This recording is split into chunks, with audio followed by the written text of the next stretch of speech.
Thank you, sir. Passing on the mic to Mr. Arindam Maitra.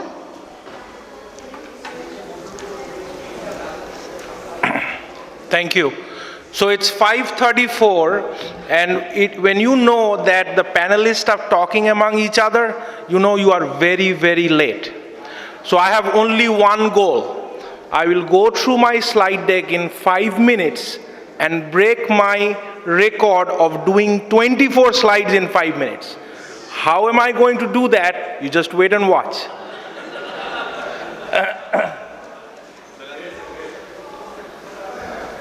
All right, so I think we have talked, in a lot of these aspects.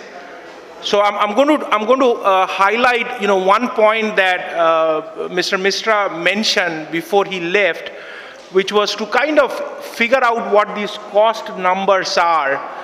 So in this process, in this journey of evaluating DERs and microgrids and all this stuff, you start with the first question. How much does it cost?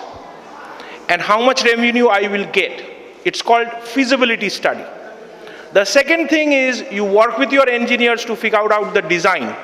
The third is controls. The fourth is demonstration. Okay? So we have been working in EPRI in developing this framework which Larissa had talked about. And obviously I'm not going to go through this process, but it's pretty complicated. But what Mr. Ganesh was mentioning, at the end, yes, you will get the cost numbers. And it will show you how the cost numbers vary when you are trying to go for a really expensive solution, like my example of building an elephant, or having a chain of ants. And how much is that incremental cost? So one example, and I think this applies in India. So, a lot of guys, Ganesh also mentioned, rural feeders. In rural feeders, there is only one objective. Well, there are two objectives. One, probably you do not have electricity, right? So you want to power them. So that's one objective. The second objective is you do have electricity, but, your reliability is pretty poor. So you are developing this with in the x-axis is cost, and how do you improve reliability? Okay, that's the objective. This is one use case for a microgrid. Okay, and we looked at a situation, and now that Reggie is in the room, so I will reply to his frustration. So Reggie went to these two facilities similar to this project that we started off with Cherokee Farms. Okay, their number one goal was economic development. So they wanted to use this as a way to play with these different DERs, demonstrate the value of the technologies, demonstrate, how microgrid can happen. But guess what? Just like Reggie, you mentioned, it had 233 kV feeders coming in. It had 269 kV feeders coming in. Step number one, wrong place. Okay, so again, my point is, when you are doing this techno-economic analysis, you need to go through these before you start doing a pilot. Another one, and this is a real, this is going to happen. So this is a system where it's a community. It is about 3 megawatt. It has already distribution feeds coming in. So that community is growing. So they need another 4 megawatt. The transmission line is too far away to provide that power. So they are thinking about using DER and microgrids to provide the service. What is the moral of the story?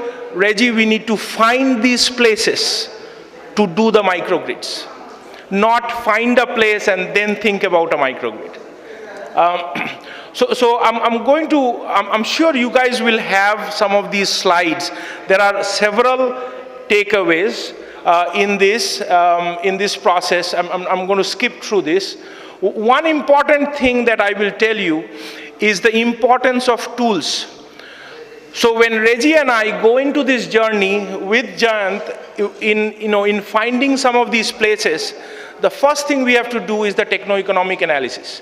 And you need some tools. It's not about, you have 1 megawatt of PV, I'm going to put 2 megawatt, 4 megawatt hour storage, and I'm going to make the world, self-sustain for 5 days.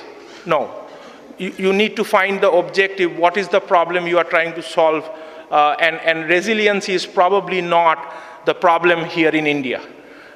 So we have to figure out, different ways, and you need these tools, and we are working together with DOE to develop these tools together. Design analysis. So one of the things, and I mentioned this before, we being engineers, we think a lot, but we probably forget very simple things. So if you are an electrical engineer and you know what an overcurrent, so this is my 5 minutes. So you see how smart I've become this time. So what we do is we try to find out, what the protection capabilities are. And one thing you will find is within a microgrid, if you have a fault, your regular fuses will not blow. So you need some other God's grace to find that fault. And these are simple ways of doing that. And some of the design analysis activities are also something that we are working on. And obviously I'm not going to go through these, but again here, design analysis is important when you are doing this design. So first techno-economic analysis, second design analysis, and the fourth one, something that Ravindra had touched about, is you need to see how these systems perform. So either you take it to a lab and test it, or you take it to a field and demonstrate it. And that is how you understand the performances of these systems. With that, I'm probably like 2 minutes late, but that's all I have. Thank you. Thank you so much, sir.